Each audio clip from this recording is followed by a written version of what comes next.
The siren didn't wail, it vibrated through bone. Inside Dome Karen, every beam and bolt sang one message: leave now, or become part of the sand. Ethan Hale knelt at an open junction panel, headlamp carving a white tunnel through dust. His gloved fingers found the failing relay that kept the hangar doors from sealing. The board sparked, stuttered, then steadied. A thin line of green returned. Hold together, he whispered. One more minute. Above him, the evacuation concourse churned, families clutching bags, miners in grit-stained coveralls, children crying into sleeves. Every few seconds the dome shuddered and grit pattered from the ceiling. A voice cut through panic with manufactured calm. Pod groups Alpha through Delta, proceed to Gate 2. No pushing. You will be processed.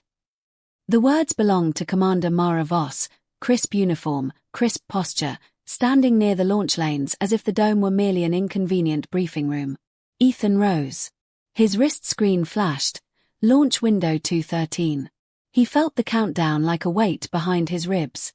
9 escape pods sat on magnetic cradles, bullet-shaped capsules with tiny windows. The shuttle bays had been hit first. This was all that remained. A trooper blocked him. Authorized evacuees only. I'm engineering, Ethan said. Hale. I kept your doors from locking. The trooper glanced to Voss. She didn't blink. Pod 9, she said. Seat 17. Don't lose it. Ethan nodded and moved along the lane, scanning for names missing from the lists: Mrs. Klein and her oxygen tank, Jamil from hydroponics, the twins who raced drones in the atrium. Instead he saw a separate queue under dim lights and a placard: Directorate Personnel.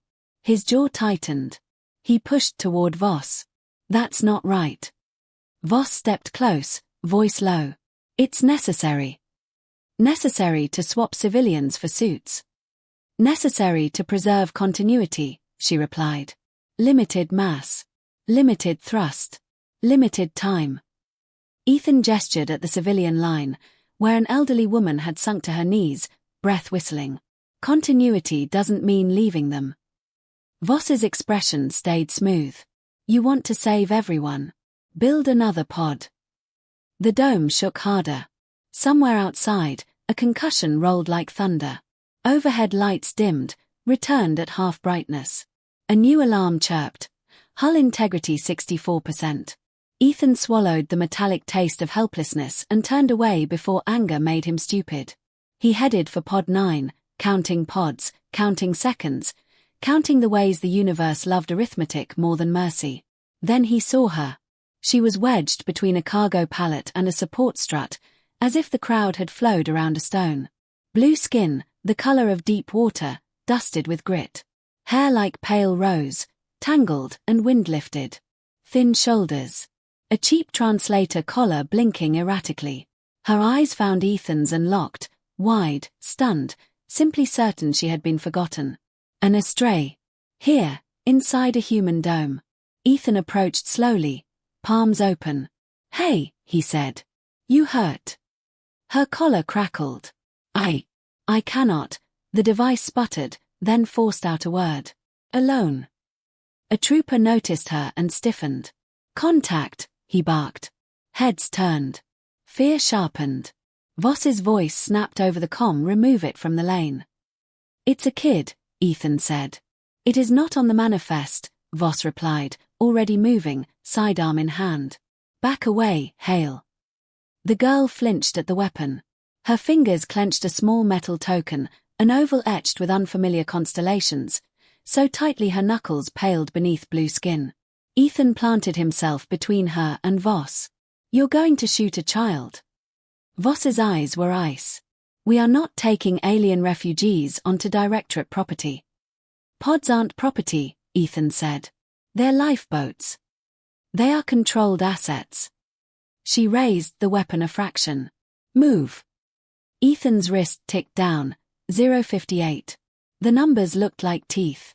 He glanced at Pod 9's open hatch. Seat lights glowed red and green. 17 was empty, his. A simple place in a machine. He exhaled once, slow, and chose before fear could bargain. Ethan unbuckled his harness and pressed it into the girl's shaking hands. "You're taking my seat." Her eyes widened. "Human, no." "Yes," he said. "Get in. Now." Voss stepped forward, anger tightening her shoulders. "Hale, that is an order violation." Ethan met her gaze. "Then write me up." He guided the girl to the hatch. She hesitated at the threshold like it was a cliff. "Breathe," Ethan said. "One foot. Then the other." She climbed into seat 17. The restraint system unfolded like metal petals. Ethan leaned in and cinched the straps across her chest. "Careful, quick." Her collar steadied, translator finally clear. "You will die." Ethan forced a smile that felt like tearing cloth. "Maybe. But you won't." He slapped the manual seal. The hatch began to close. The girl, Lyra, the name flashing on a tiny ID strip, reached toward him through the narrowing gap. "Debt," she said, voice cracking. "I owe." "Live," Ethan cut in.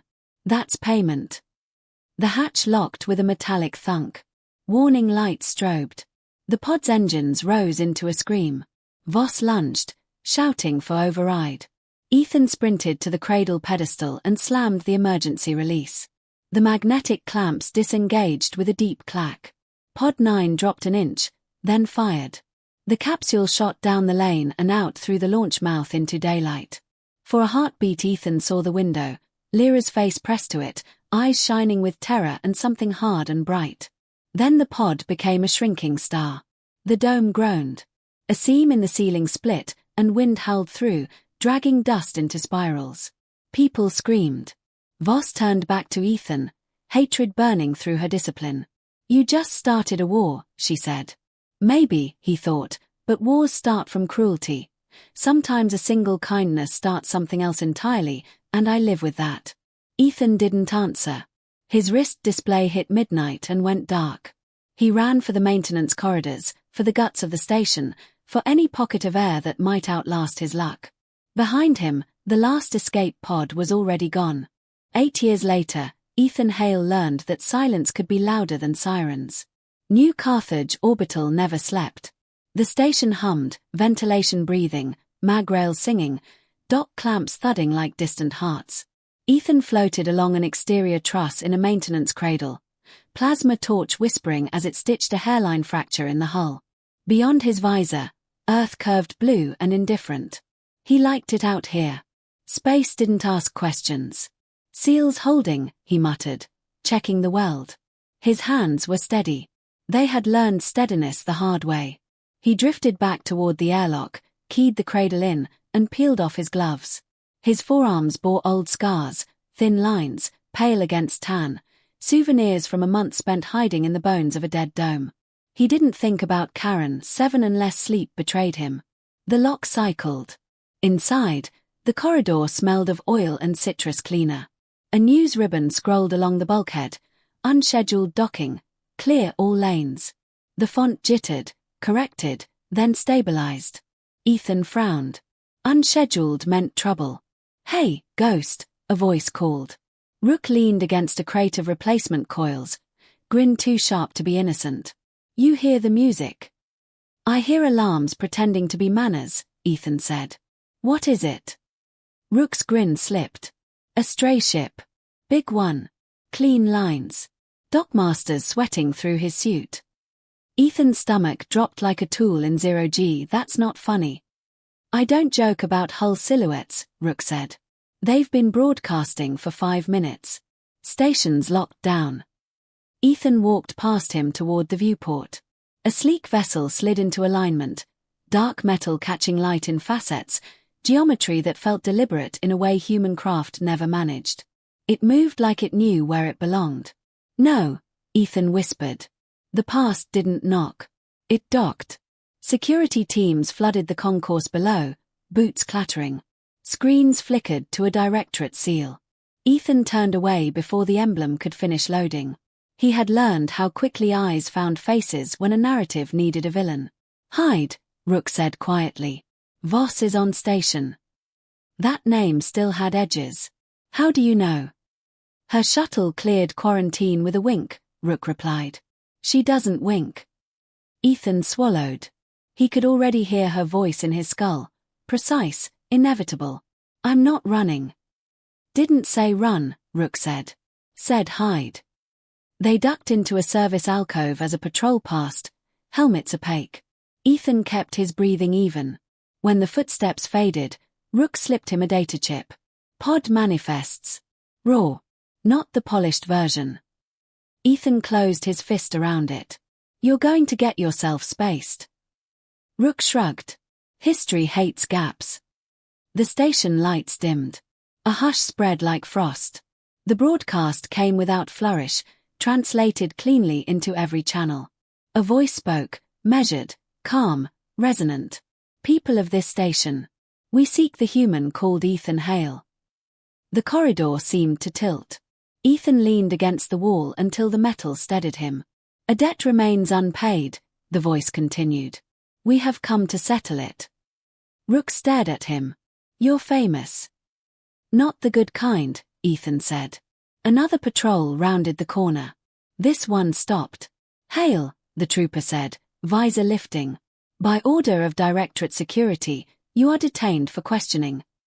Ethan raised his hands. On what charge? Collaboration, the trooper replied. And endangering station security. Ethan almost laughed. I fix leaks. You break narratives, the trooper said, and stepped aside. Commander Mara Voss stood behind him, exactly as Ethan remembered. Posture straight, uniform immaculate, eyes sharp as if time had sharpened them further. Hello, Hale, she said. You look employed. Ethan met her gaze. You look promoted. Come with us, Voss said. Voluntarily. What happens if I don't? Her smile was small. We make a scene. Rook edged back. Voss's eyes flicked to him, then away. He had been weighed and found inconvenient, not dangerous. Ethan nodded once. Fine. They escorted him through corridors suddenly too bright. At the junction near the infirmary, a hand caught his sleeve. Ethan, Dr. Sanarikbal said, eyes fierce behind her lenses. You okay? Define okay, he said. She leaned close, voice low. Don't say anything without counsel. And if they bring up Karen? I won't, Ethan said. Thank you. Voss watched the exchange with interest. Touching. They reached a holding room, glass walls, a single chair, a camera that hummed. Voss dismissed the troopers and faced Ethan alone. You couldn't stay invisible, she said. I gave you that courtesy. You branded me, Ethan replied. Curtis's cousin. Voss folded her hands. The Astray are here because of you. They're here because of what you did, Ethan said. Her eyes hardened. You think this is a morality play? This is governance. Optics. Stability. By sacrificing colonies. By preventing collapse, Voss said. History remembers results. History remembers who tells it, Ethan said. A chime sounded. The door slid open. Two figures entered, tall, armored, movements precise. The room seemed to contract around them. The foremost removed her helmet. Blue skin. Pale rose hair braided with metal filaments. Eyes Ethan knew. Lyra regarded him with composed intensity. The girl was gone. The person before him carried authority like a balanced weight.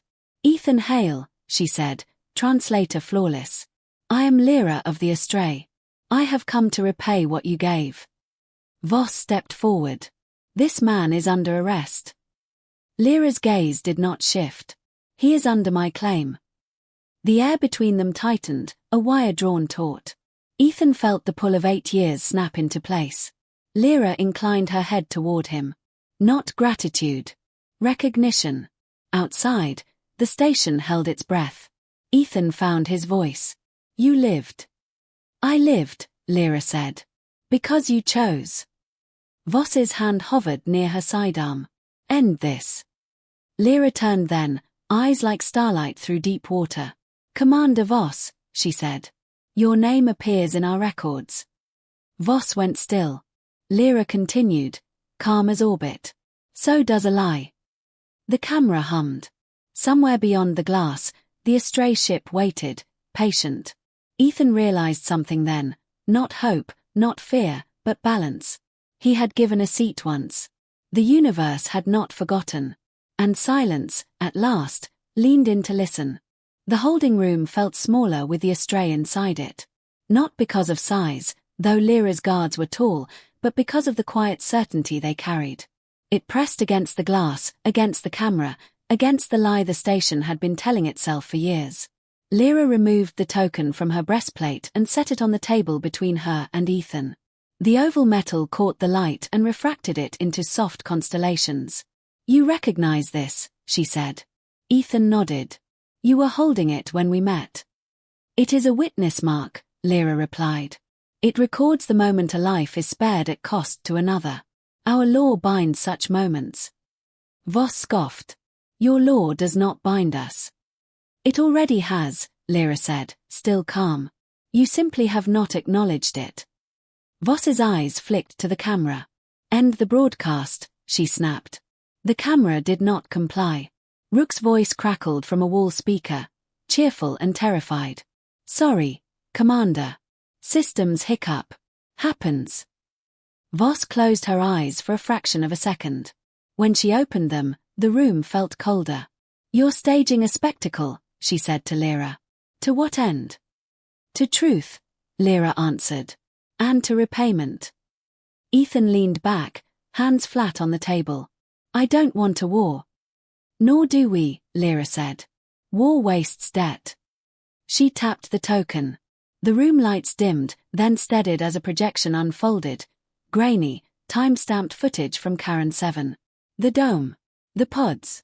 Voss's voice, younger but unmistakable, issuing orders. "Prioritize directorate continuity." The footage cut to a manifest edit, names reordered, weights adjusted. A civilian queue thinned while a uniformed line grew. Voss's jaw tightened. Fabrication. Lyra's finger traced a symbol in the air. A second overlay appeared, astray sensor logs, angles impossible for human cameras. The same moment, from outside the dome. The same edits, mirrored. "Our ships observed your evacuation from orbit," Lyra said. "We were late. Not blind." Ethan's chest ached. He remembered faces without names. The twins' laughter. Mrs. Klein's wheeze.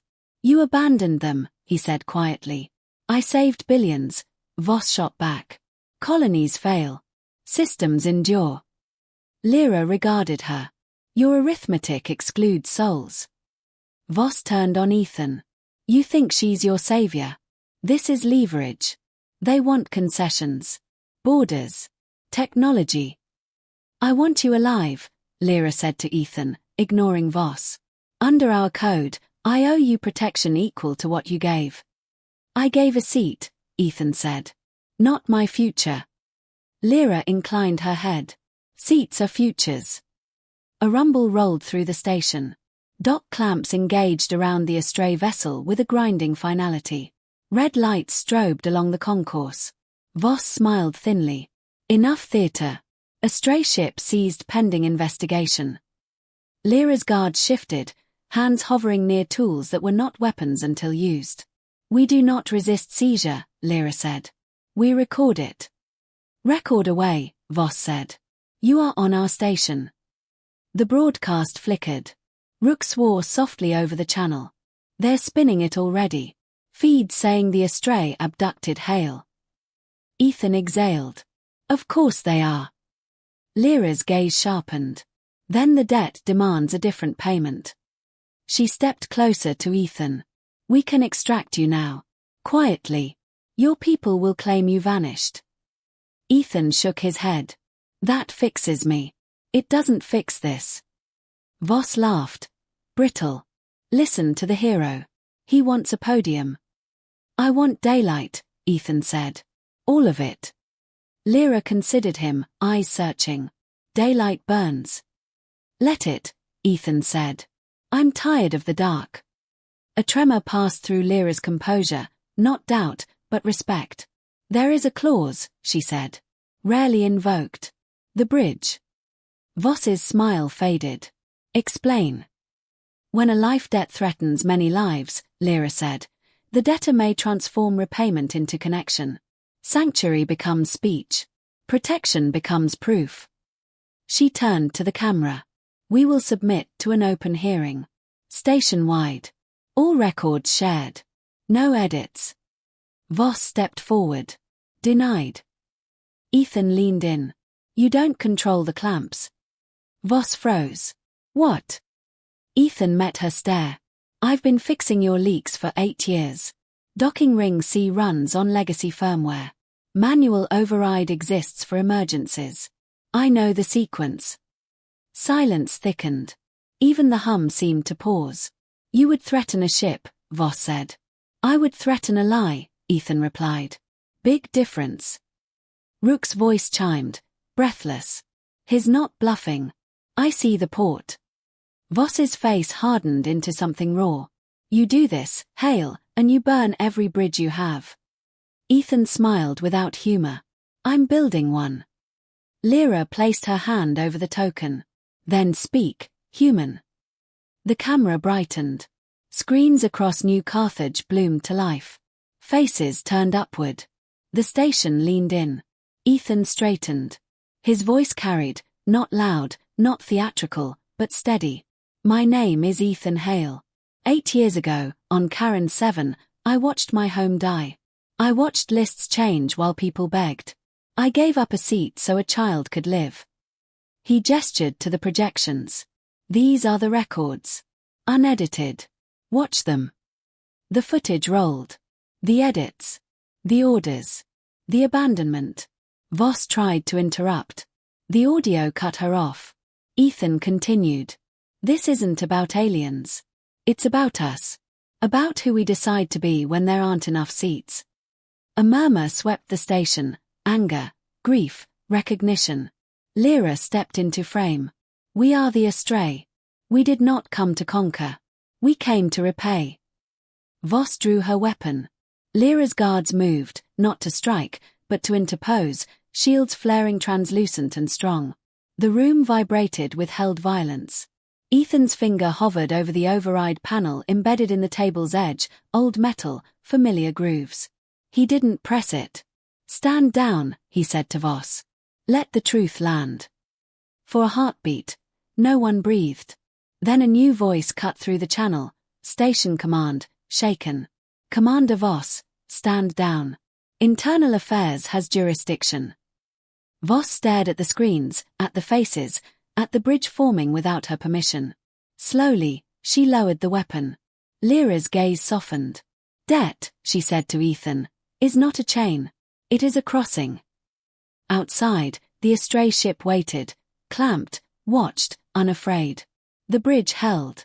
New Carthage orbital did not explode. It did not burn. It did not fall into war. It held. The clamps around the astray ship glowed a warning red, humming with restrained force. Fighters hung in the docking ring like indecision made metal. Inside the holding room, the camera's red light stayed on, unwavering, as if daring anyone to blink first. Ethan kept his hand near the override panel without touching it. The metal was warm, familiar. He could feel the station through it, the old bones, the patched seams, the places he had welded hope back into shape. He was not threatening the ship. He was promising the truth time to breathe. Commander Voss stood very still. Not frozen, measuring. Her authority had not vanished, it had fractured. Internal Affairs channel pulsed on the wall, waiting. You think you've won, she said, voice low. Public outrage fades. Facts don't, Ethan replied. They get buried. Only if everyone agrees to dig, Ethan said. Lyra stepped forward, removing her gauntlet. Her bare hand rested on the table, palm open. We will submit all records, she said. Unredacted. We will remain docked under your law until review concludes. Voss's eyes flicked to the clamps. You place your ship at our mercy. Lyra's gaze did not waver. We place our trust. The station command channel chimed again. Commander Voss, a new voice said, older, steadier. You are relieved pending investigation. Voss's jaw tightened. For a moment, Ethan saw something like relief cross her face, quickly buried. "You'll regret this," she said, not as a threat, but a warning to herself. She turned and left without ceremony. The room exhaled. Rook's voice crackled through the speaker, breathless laughter riding the edge of shock. "You did it, Ghost. The feeds. People are talking." "Let them," Ethan said. The clamps disengaged with a heavy sigh. Red lights faded to amber. Fighters peeled away, slow and cautious, like predators deciding not to pounce. Outside, the astray ship remained, engines cold, hull dark and patient. Lyra inclined her head to Ethan. "The bridge stands." "For now," Ethan said. "Bridges need traffic to stay useful." "Then we will walk it," Lyra replied. They moved to the concourse overlooking the ring. People gathered, workers, medics, dockhands, faces lifted, uncertain, curious. A child pointed at the astray ship. A mother pulled him closer, then loosened her grip. Lyra addressed them without amplification, her voice carrying in the quiet. "You have been told we are a threat," she said. "You have been told we take without giving. Today, we give truth." She gestured. Screens bloomed with timelines, datasets, casualty lists. Not slogans. Records. Ethan stepped beside her. 8 years ago, my colony was written off, he said. "I survived because people like you kept fixing things after the headlines moved on. This isn't about punishing the past. It's about choosing the future." A murmur rippled through the crowd, agreement braided with grief. A station administrator stepped forward. "What are you asking for?" Lyra answered, "A hearing. A treaty that recognizes debt as obligation to protect life. Exchange of observers. Shared rescue protocols. No borders for lifeboats." Ethan added, and a line item the directorate forgot, accountability. The administrator nodded slowly. "We can convene." Later, in the quiet that followed, Ethan stood at the viewport with Lyra. Earth turned below, impossibly blue. "You could come with us," Lyra said. "As liaison. As proof." He shook his head. "Not yet." "Why?" she asked, not offended. "Because bridges need anchors on both sides," Ethan said. "And because humans need to hear this from a human who stayed." Lyra considered that, then reached into her armor and removed the witness mark. She placed it in his hand. "I no longer require it," she said. "The debt is transformed." Ethan closed his fingers around the cool metal. "I don't want a symbol." "It is not a symbol," Lyra said gently. "It is a reminder." Rook sidled up, eyes wide. "You realize you just rewired interstellar politics?" Ethan snorted. "I fixed a leak." Dr. Iqbal joined them, smile tired and bright. "For what it's worth," she said, "patients like stations that don't explode." The astray ship's lights brightened, engines warming. Lyra turned toward the airlock. "We will return," she said. "With drafts. With witnesses. With food." Ethan smiled. "Bring recipes. Humans trust recipes." She paused at the threshold. "Ethan Hale," she said, voice carrying, "you gave up a seat and gained a world." He watched the ship pull free, graceful and sure, and felt something settle where the ache had lived. The station resumed its hum. Work crews moved. Children laughed. Somewhere, a clamp was inspected and signed off. Ethan slipped the witness mark into his pocket and headed for a maintenance call flashing amber down the corridor. The future did not roar. It worked. And for once, that was enough.